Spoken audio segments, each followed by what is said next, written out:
There was a time when the world knew no cities, no roads, no gods carved in stone.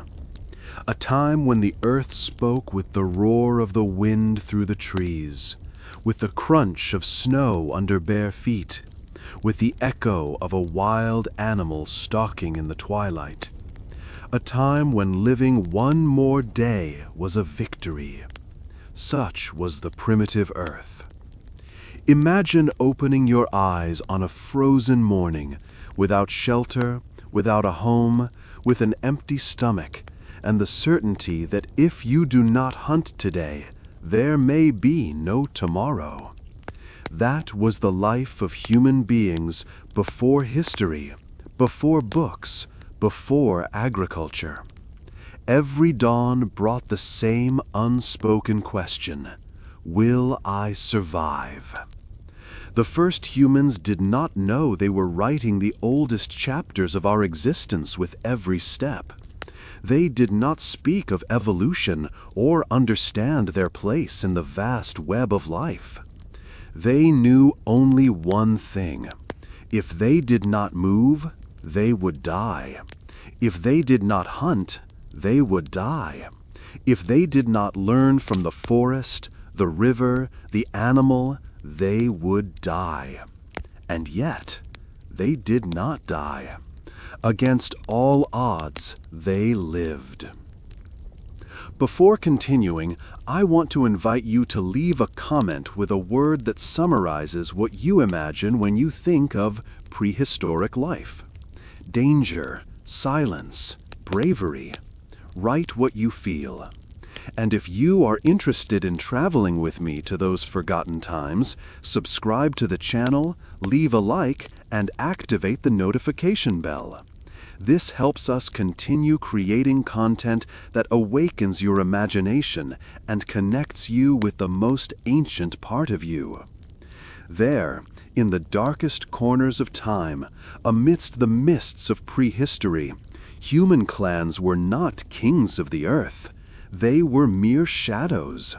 Small nomadic groups advanced slowly, searching for food, seeking shelter, fleeing from the cold, from beasts, and from hunger. There was no calendar, no direction, only instinct, only necessity. And nature was anything but compassionate. The winters were long and cruel. The rivers froze. Fire, a miraculous conquest, had to be maintained with desperation. A single mistake, a single unguarded night, and the entire clan could disappear. It was the Ice Age, the era when the wolf's teeth shone in the darkness, when a single mammoth could feed a tribe or crush it in seconds. Hunting was not a sport. It was an art learned with pain and patience. The tools were simple: sharpened stones, fire-hardened sticks, rudimentary traps hidden among leaves. But more than all that, what guided the primitive hunter was something older than reason: observation. They watched the sky, the tracks, the animal droppings. They knew if an elk was near by the smell of its urine on the bark of a tree. They could follow the trail of a wild boar for kilometers, knowing that if they managed to get close enough, if they threw with precision, perhaps they would eat that day. But it didn't always go well. Sometimes the animal escaped, or worse, attacked. And in a world without hospitals, a deep bite was a death sentence. They died slowly, amidst fevers and hallucinations, and the others learned. With each loss, the invisible line between hunter and prey was redrawn. Leaders as we know them today did not exist.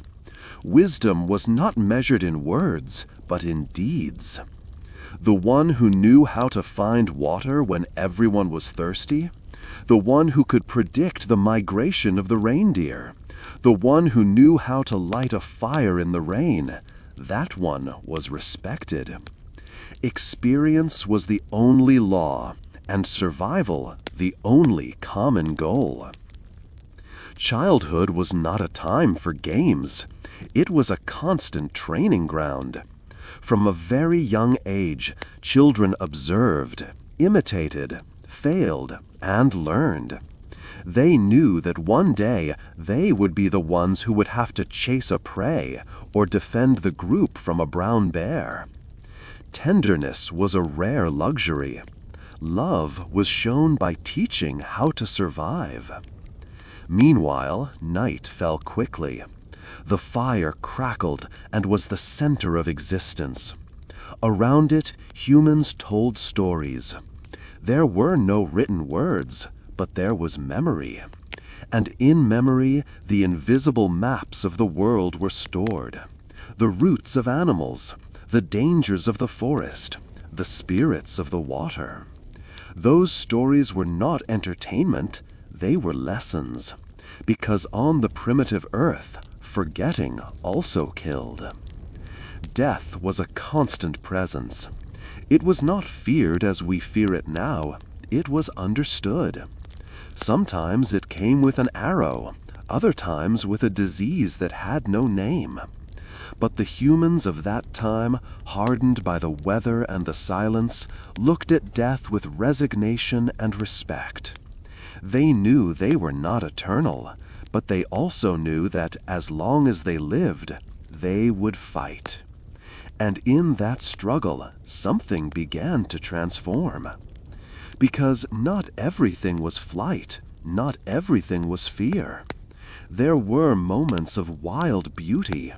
The aroma of meat roasting on hot stones, the laughter of children playing with bones, the first snowflake falling on a mother's forehead. There, humanity, although they did not yet know it. And the most surprising thing is that even in the midst of that raw existence, something unexpected arose: creativity. It was not enough to survive.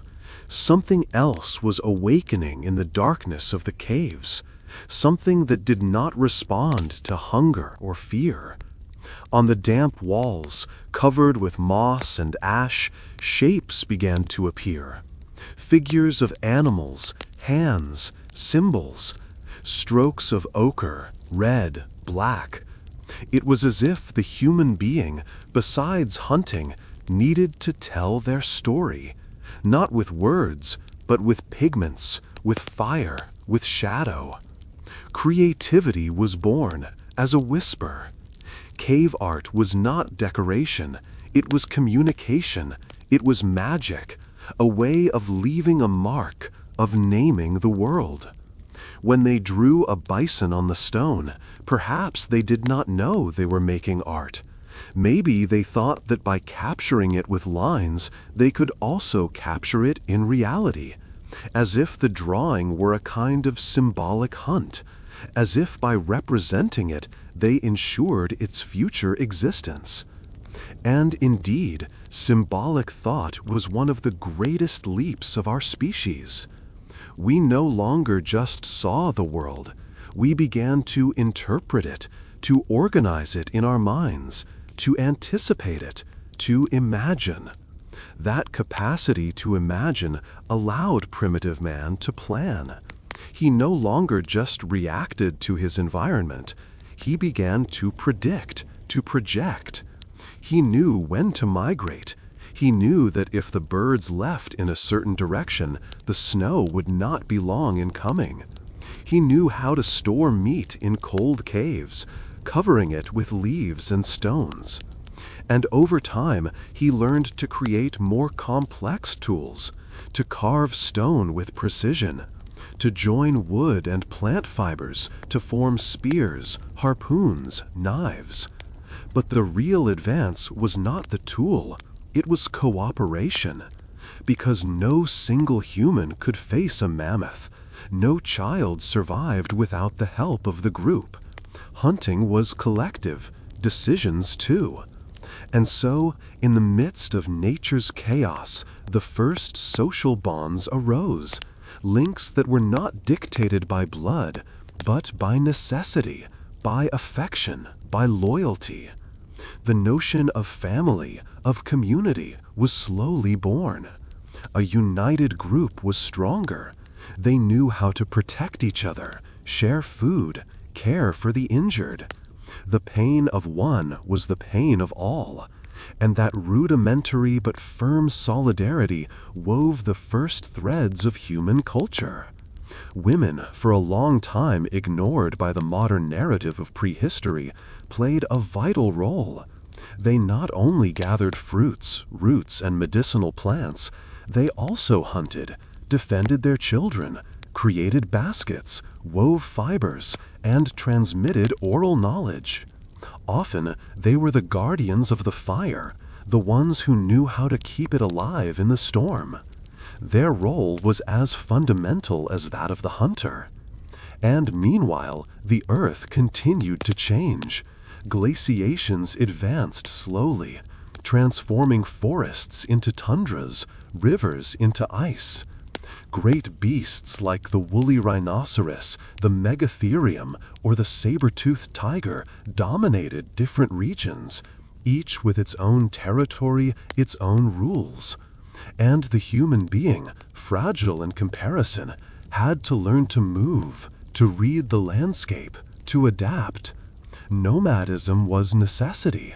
They followed the animals, they followed the climate, they followed the rumor of water. And so, little by little, human groups began to disperse from Africa to Eurasia, from there to Oceania, across ice bridges to America. And with each migration, they learned new strategies, faced new challenges, discovered new species. The expansion was not peaceful. There were confrontations, sometimes between clans, sometimes with other human species. Yes, because for thousands of years, we were not the only humanity on Earth. Neanderthals, Denisovans, Homo floresiensians, and perhaps others we have not yet discovered, all walked under the same sky. Some crossed paths, mixed, shared tools, diseases, even genes. We were not a straight line, we were a forest of crossed branches, of paths that met and went extinct. What allowed us to endure was not physical strength. Others were stronger. It was not even technical intelligence. Some also mastered fire or made tools. What set us apart was our ability to create broad networks of cooperation, to transmit knowledge beyond the immediate, to imagine worlds that did not yet exist. And with that, something even more powerful arose: spirituality. In the bowels of the earth, where light did not reach, in deep caves decorated with paintings, human remains were buried with care, with flowers, with objects, with pigments, not for utility, but for respect, for mystery, for a primitive intuition that death was not the absolute end. Perhaps in the mind of that first barrier there was already a question: where does what we love go when it dies? Thus were born the rites, the ceremonies, the songs, the symbols, the need to explain the inexplicable. Thunder, night, disease, loss, everything demanded an answer. And the human being, unable to remain silent before the abyss, began to create myths, spirits of the forest, ancestors watching from the stars, invisible forces that moved the world. Religion, like art, like hunting, was born from a deep need to understand. And in that understanding, resistance was also woven, because although fragile, the human being did not give up. Each generation transmitted its lessons to the next. Every lit campfire was a victory, every night overcome a small miracle. They were not heroes, they were survivors. and in each of them our history still beats today. In the vastness of that land without borders or names, the human being continued to search for a place where he could stop, if only for a few days. The caves offered refuge against the wind and the beasts, but soon they became small or their resources were depleted. That is why the march was constant, a silent march, sometimes desperate, always vigilant. With the passing of generations, some groups began to recognize certain patterns in nature. They noticed that certain fruits ripened at specific times, that some animals passed through the same paths each year, that the seasons marked invisible rhythms. And thus the first calendar was born, not with numbers or clocks, but with the observation of the sky, the stars, the moon and its phases. The full moons were feared and respected. They illuminated the night too much, revealing hidden presences. But they also guided the way on nocturnal journeys. The moon became a companion, a mute goddess who governed the time of the body and the soul. Every natural phenomenon was interpreted as a message. Eclipse a presage, a thunder the voice of an angry spirit. The world was inhabited by invisible presences. The human being was not alone. In the midst of that spiritual universe, the first mediators between the visible and the invisible emerged. Shamans, healers, visionaries.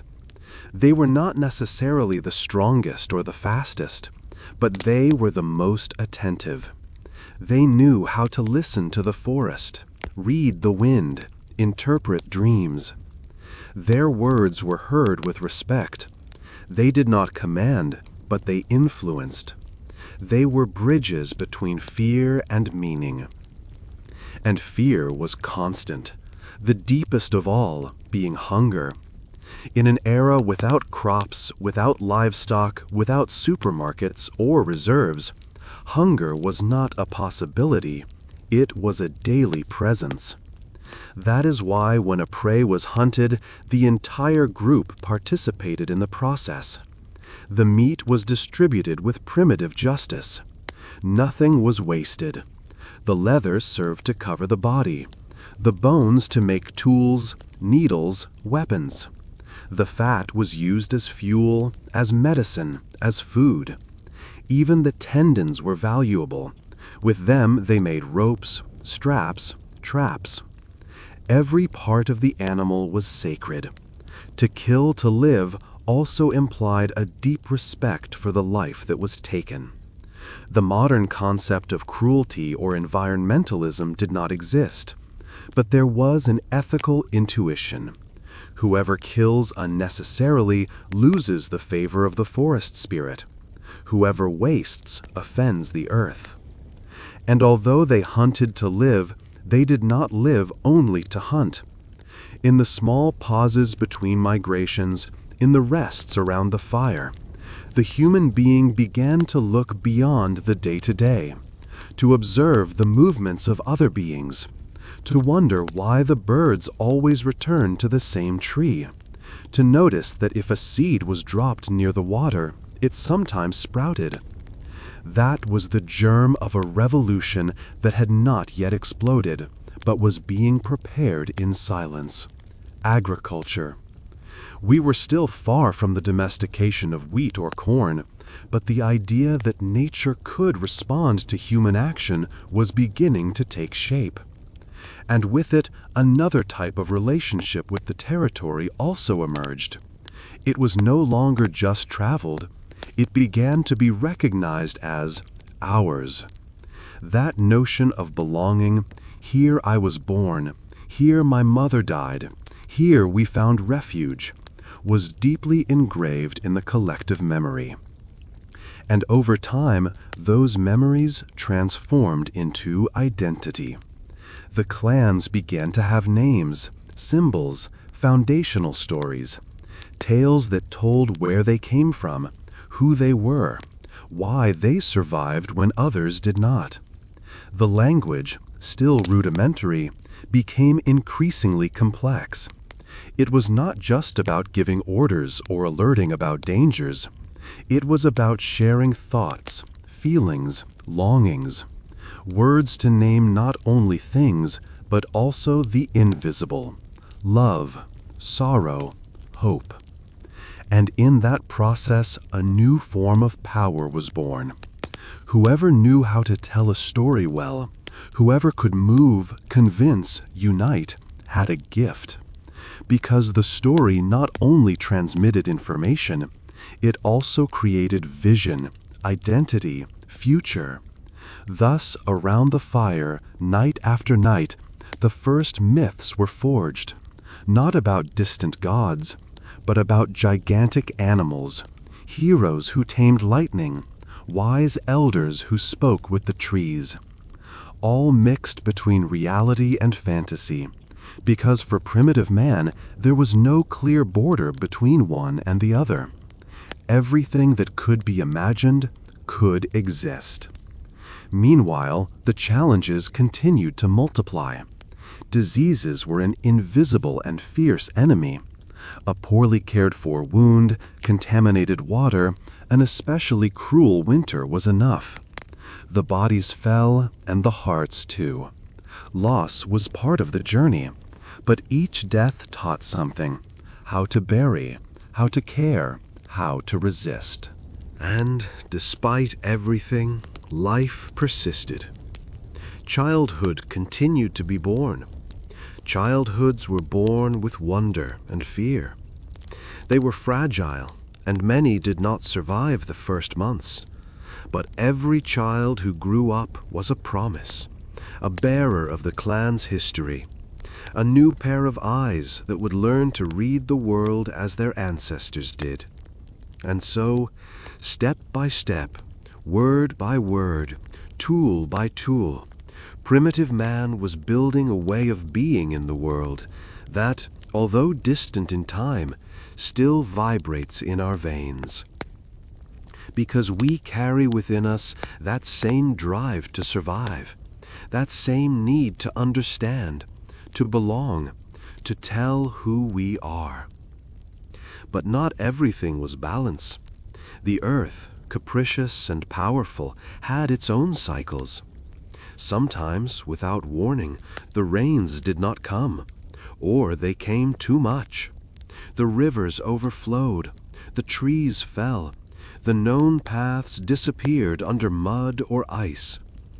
In those moments, the human being had to learn again, to adapt, to lose what he thought was secure.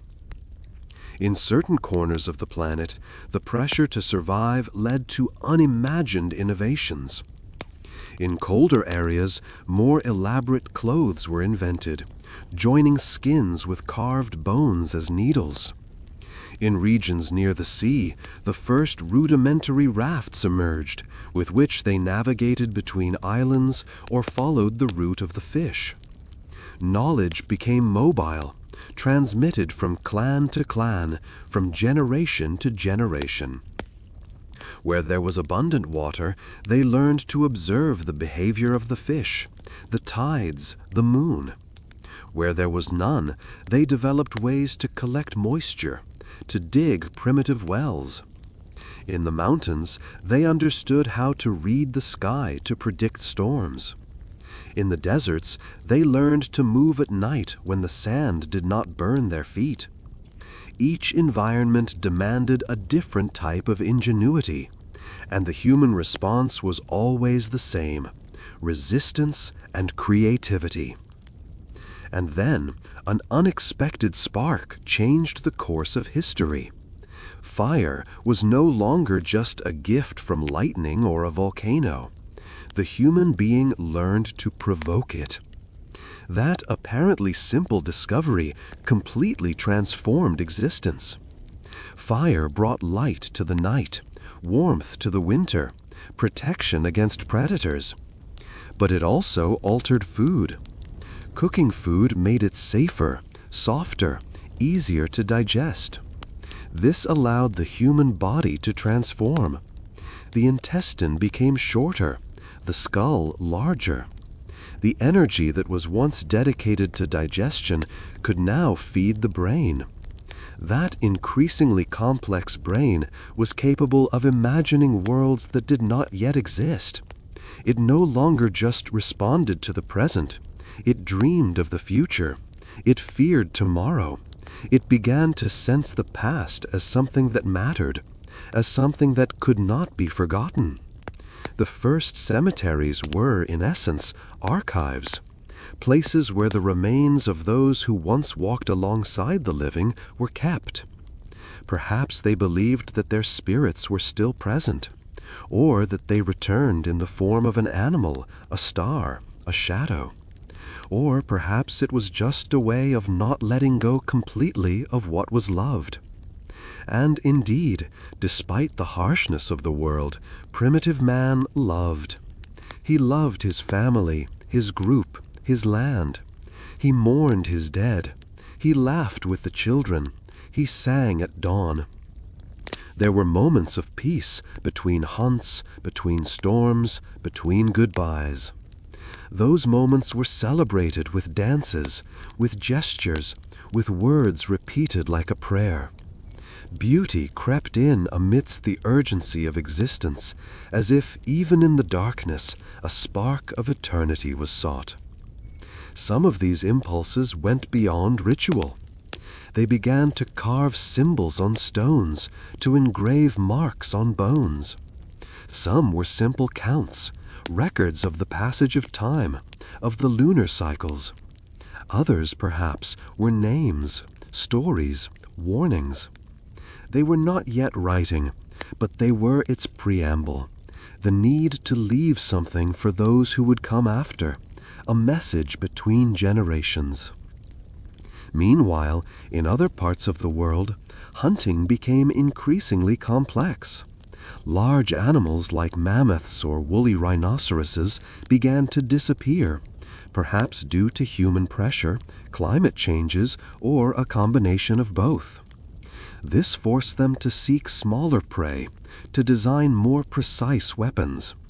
Propellers were developed. The use of the bow and arrow was refined. Precision became more valuable than brute force. And so, the hunter also became an observer. He had to learn to read tracks, to identify footprints, to understand the language of silence. A broken branch, a fallen feather, the movement of the wind, everything spoke. Everything was part of a silent conversation with the environment. That type of intelligence was not abstract. It was a practical wisdom that was felt in the body. Whoever hunted knew where to step, how to breathe, when to wait. It was not written knowledge, it was embodied knowledge. And that is why those who survived were often the wisest, not in words, but in deed. At the same time, the internal organization of human groups became more complex. The clans were no longer just biological families. They began to integrate with others, to form alliances, to share territories of passage, to exchange objects, stories, partners. That interaction gave rise to the first forms of trade, not with coins, of course, but with bartering. A sharpened stone in exchange for a tanned hide, a rare animal tusk in exchange for salt. These exchanges were not only economic, they were cultural. Each object brought with it a story, an origin, a symbolic value.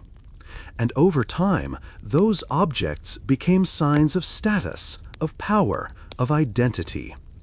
It was no longer just about surviving. It was also about standing out, being remembered, being respected. And so, primitive man discovered something that would forever change his destiny: the power to transform the world, not only to adapt to it, but to make it his own.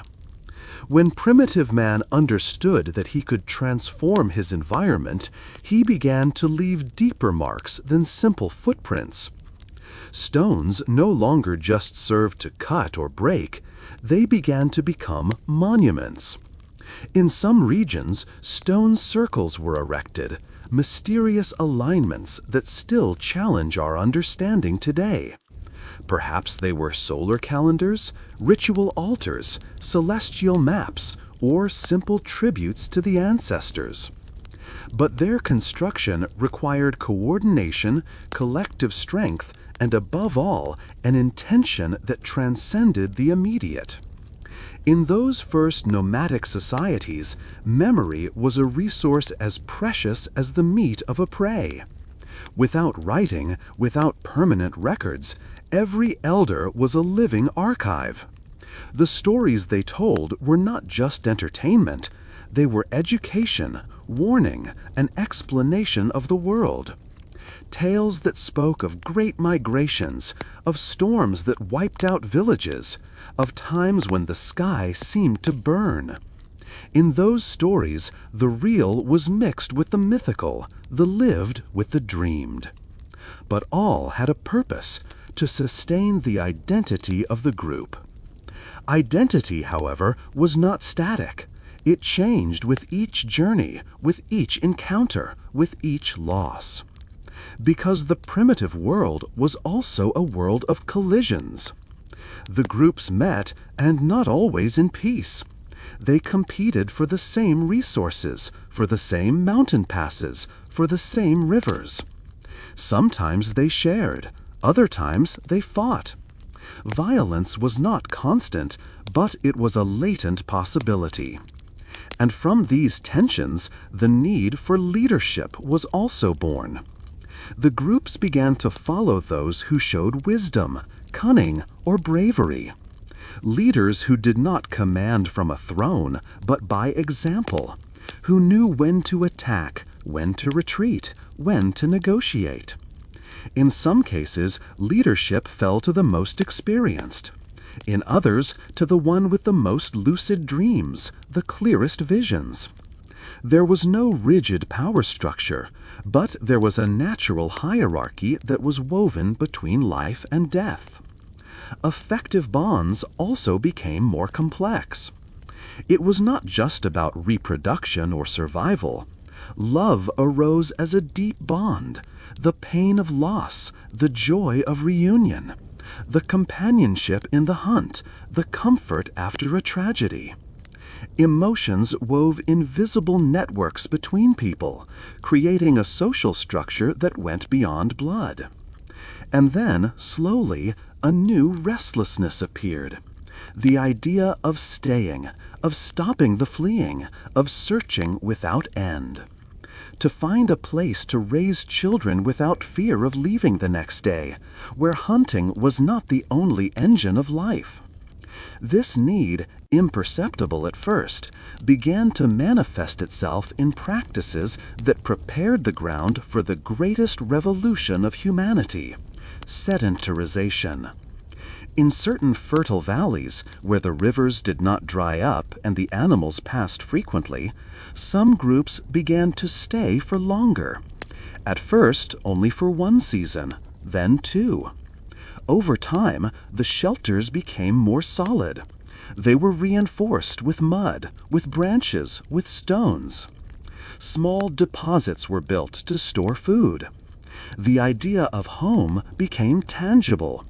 And with home came the possibility of planning for the future. Gathering was no longer just random. Certain plants were selected, cared for, protected. Without knowing it, the first horticulturalists were modifying species, domesticating vegetables. What was once a bitter root, over time, transformed into a reliable source of food. The same happened with animals. Some groups began to raise wild goats to keep small herds. Hunting still existed, but it was not the only way. This change was so profound that it also transformed the social structure. Where before everything was shared and mobile, now the concepts of territory, possession, and inheritance began to emerge. He who cultivated the land began to see it as his own. He who raised an animal defended it as part of his livelihood. And so the first internal conflicts were born, because property, although primitive, also sowed the seed of selfishness. Not everyone accepted this new way of life. Many clans continued to migrate, faithful to the cycle of the hunt and the call of the forest. They looked with suspicion at those who settled, who enclosed themselves behind fences. They considered them weak, vulnerable, alien to the spirit of the earth. And in a way, they were right. Sedentarism brought security, yes, but also new threats. Diseases from stagnant water, overpopulation, wars for territory. However, the wheel of change was already turning. The population grew. The tools were perfected. The fire was no longer just for cooking or heating. It served to harden ceramics, to shape metals, to clear fields. The human being was becoming more and more the center of his own world. And that powerful but dangerous idea would bring with it both wonders and tragedies. But we were still far from cities, from temples, from kings. In this intermediate stage between the nomadic hunter and the sedentary farmer, the human being lived in a tense balance, with one foot in the wild past and the other in an uncertain future. He had learned to survive, yes, but now he was beginning to ask himself how he wanted to live. And that silent but persistent question would accompany him forever. The transition from nomadism to sedentism was not uniform or immediate. For centuries, even millennia, both ways of life coexisted. There were clans that still followed the migrations of the beasts, crossing icy rivers, climbing mountains, disappearing among the trees. And there were communities that preferred the fertile valleys, where the days had a routine and winter was more predictable. In that intersection of worlds, humanity discovered new ways of being and existing. The seasons became essential markers of time. Spring announced the awakening of the earth, the promise of harvests. Summer brought abundance, but also drought. Autumn called for storing, foreseeing, caring. Winter was a test, a weight, a resistance. Primitive man no longer just reacted to the climate, he anticipated it. Time ceased to be an unpredictable enemy and became an ally that, if understood, offered rewards. And that understanding gave way to a new obsession, the sky. For countless nights, human eyes were lost in the starry immensity, searching for patterns, messages, signs. The stars, at first simple points of light, were transformed into guides, into cosmic clocks. The phases of the moon marked cycles of hunting, of sowing, of childbirth. Some hunters knew how to read the firmament as one reads the bark of a tree. And so, slowly, the oldest astronomy was born, that of instinct. But they did not only look at the sky in search of food or shelter, they also sought answers. Where do we come from? Where do we go when we die? Why does lightning, disease, luck exist? And so the first myths emerged.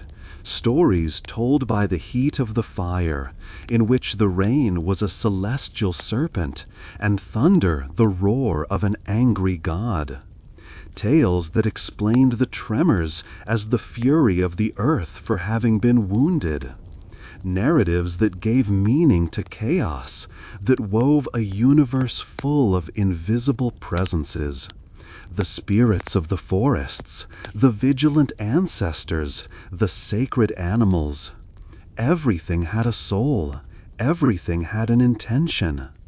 That animistic vision of the world permeated every daily action.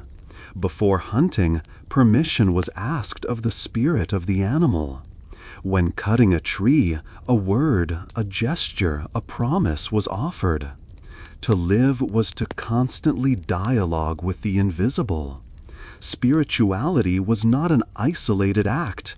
It was part of every decision, every step, every breath.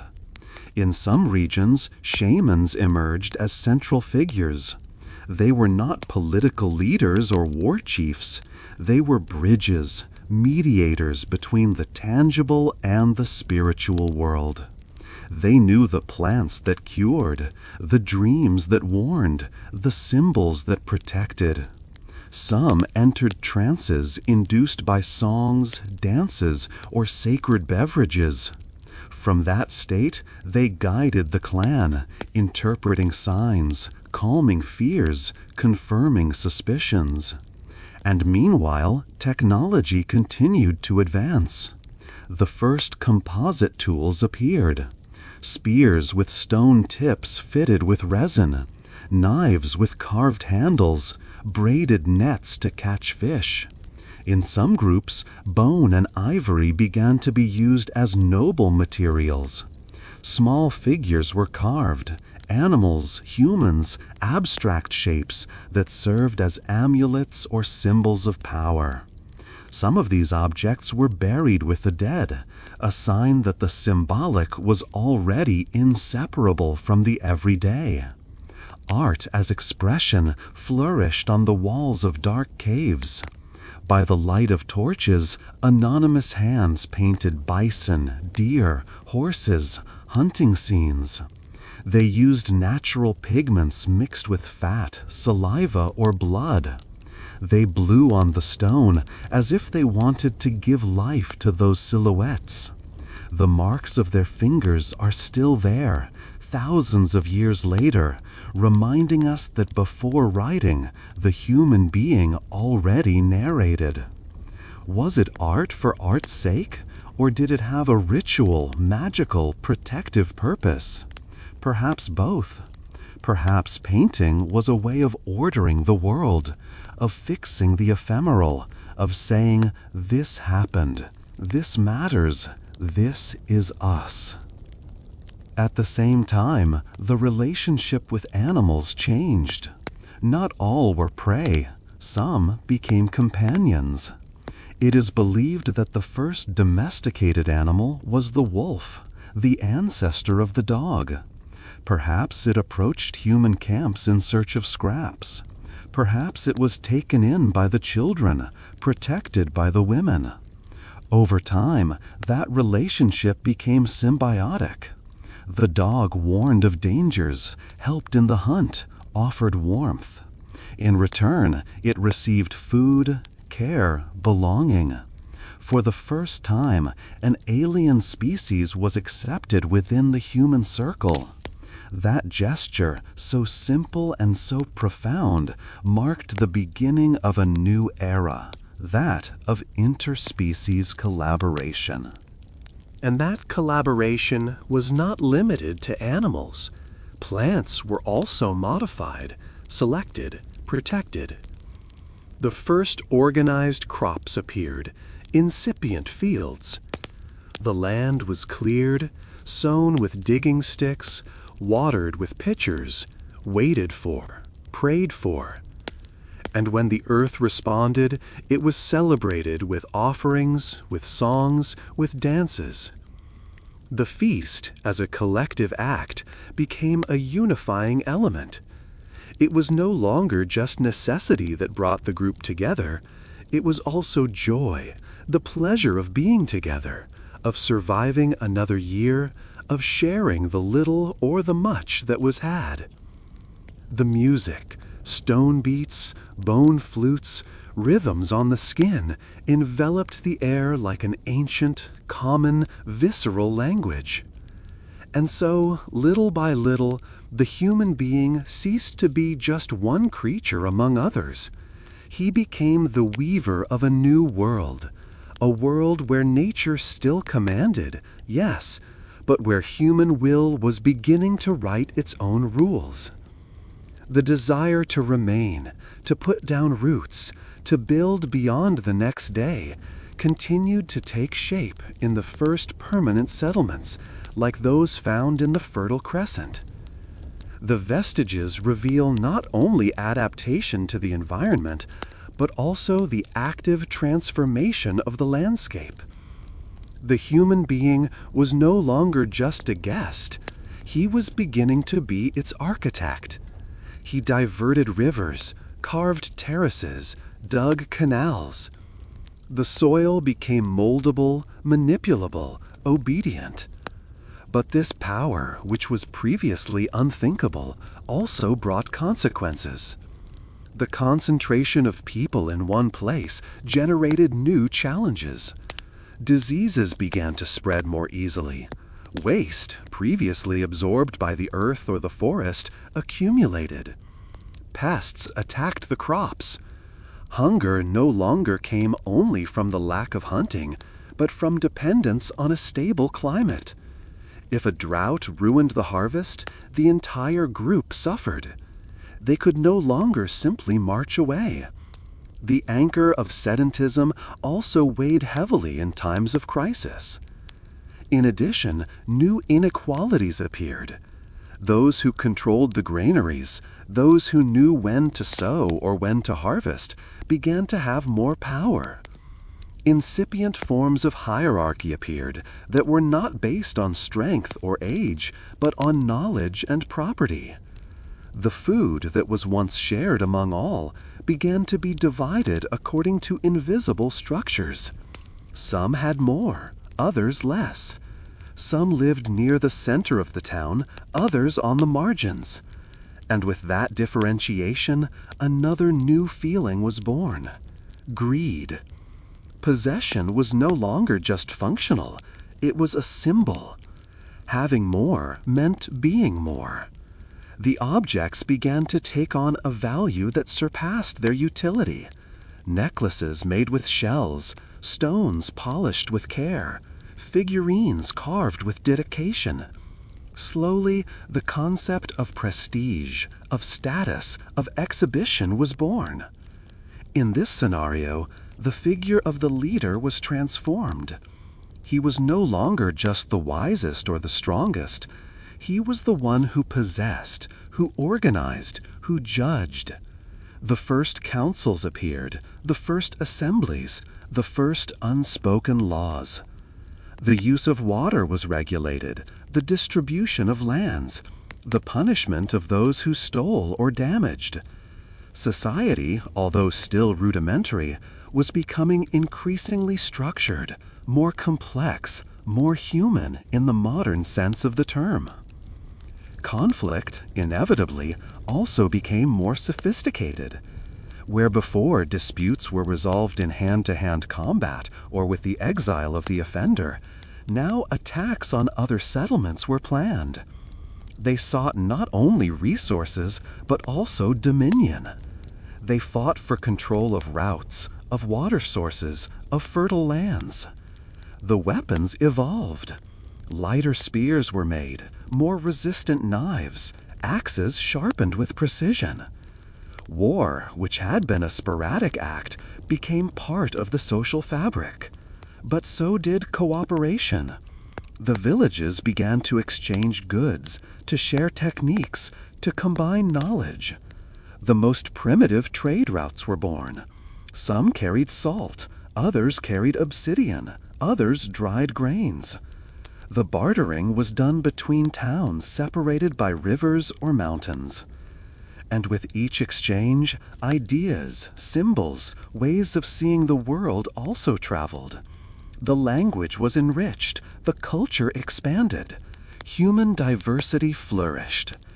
While in one valley the ancestors were worshipped with stone figures, in another, totems representing animal spirits were carved.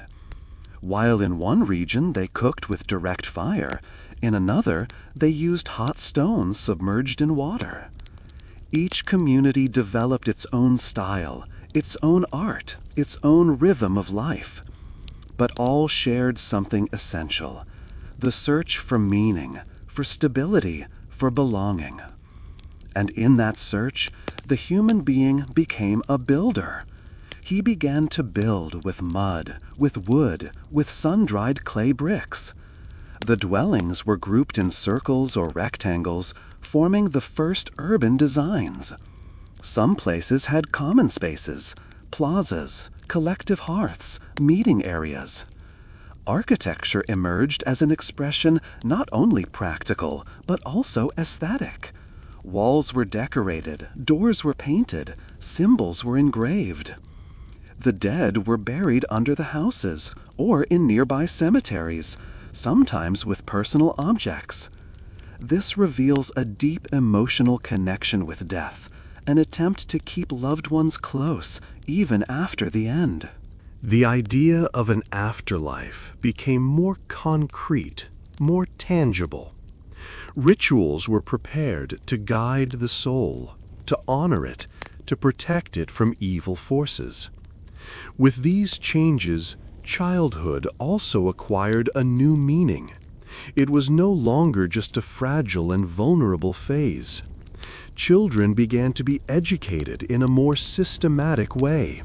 They were taught trades, stories, values. They played with miniatures of tools, imitated the adults, learned to survive and to dream.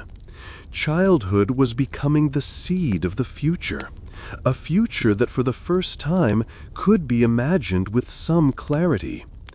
And in the midst of all this progress, the landscape changed. The forests were cleared to make way for crops. The rivers were diverted. The wild animals moved away. The earth, molded from millions of years, began to be redrawn by a species that had barely been walking upright for a few millennia. The human footprint was becoming indelible. Every campfire, every moved stone, every planted seed, every domesticated animal, all spoke of a humanity that was no longer a passerby, but an author. Unconscious author, perhaps, but an author nonetheless. What had begun with simple steps after a prey now became the slow but determined march towards civilization. When we look back towards those primitive days in which humanity did not yet know that it was, it is easy to forget that every discovery, every step, every mistake made by our ancestors was an experiment without guarantees. No one taught them to light a fire.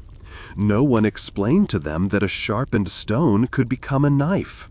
No one revealed to them that by burying a seed, they could summon life from the soil. Everything was intuition, repetition, painful learning, and above all, courage. Because living in that world was not simply existing, it was resisting. Resisting the hunger that gnawed at the bones, the cold that put bodies to sleep never to wake up, the predators that prowled in the darkness, the members of one's own clan when conflict, envy, betrayal arose, resisting the elements, time, the pain of loss, and still getting up every morning and walking, searching, dreaming, inventing. The history of humanity did not begin with written words, nor with kings, nor with temples. It began with a spark, literally and symbolically. A spark that illuminated the cave, a spark that ignited thought, that said, we can do more, we can be more. That being who one day came down from the trees and began to walk on two legs did not know that thousands of generations later his descendants would build cities that would touch the sky. He did not know that painting in a cave was the beginning of art, nor that collecting seeds marked the birth of agriculture. He only did what he could to survive. But in that what he could was already the germ of the human miracle. Evolution was not only biological, it was emotional, symbolic, spiritual. We learned to cry for the dead, to sing for the living, to imagine what we could not see. We created gods, stories, constellations. We gave ourselves names. We invented time. We counted the moons. We followed the stars. The world was no longer just a hostile place. It was a mystery to be deciphered, a promise to be fulfilled. And that promise took us far. Because prehistory is not a dead age. It is the childhood of the world. A childhood full of stumbles, yes, but also of extraordinary discoveries, of foundational moments, of gestures that today seem small, but were then a revolution. A piece of cooked meat, a circle of stones, a word spoken for the first time.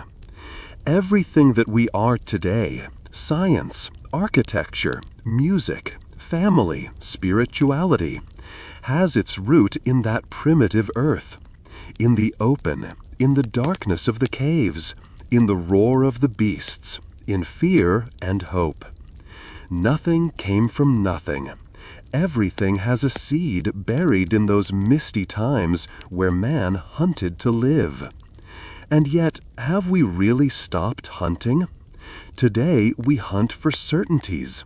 We hunt for meaning. We hunt for affection, recognition, transcendence. We hunt for the most complete version of ourselves. Only we no longer do it with spears, but with questions, with art, with memory, with science, with faith. Life, in essence, is still a struggle to exist with dignity. And in that struggle, we are still the children of those first walkers. The ground we walk on has changed. The tools have evolved. But the deep, hungry gaze for meaning remains the same. We are still those who look at the fire, wondering what lies beyond the shadows. We are still those who listen to the wind and feel that there is something sacred in it. We are still those who, in the face of death, build memory, and in the face of the future, build hope. That is why every time you contemplate a starry night, remember that someone thousands of years ago did the same thing, not with a telescope, but with naked eyes, not from a city, but from a silent meadow. And in that gesture, you are more like him than you imagine.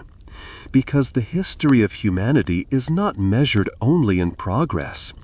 It is measured in permanence, in that flame that was never extinguished, in that incessant search to understand ourselves and understand the world, in that capacity to imagine a better tomorrow. And if you are here today listening to these words, it is because someone, countless generations ago, decided not to give up. So honor his memory. Live with the same courage. Love with the same dedication. Learn with the same humility. Because although the world is different, the question remains the same: how to keep going. And the answer, perhaps, lies in looking back to remember what we are made of.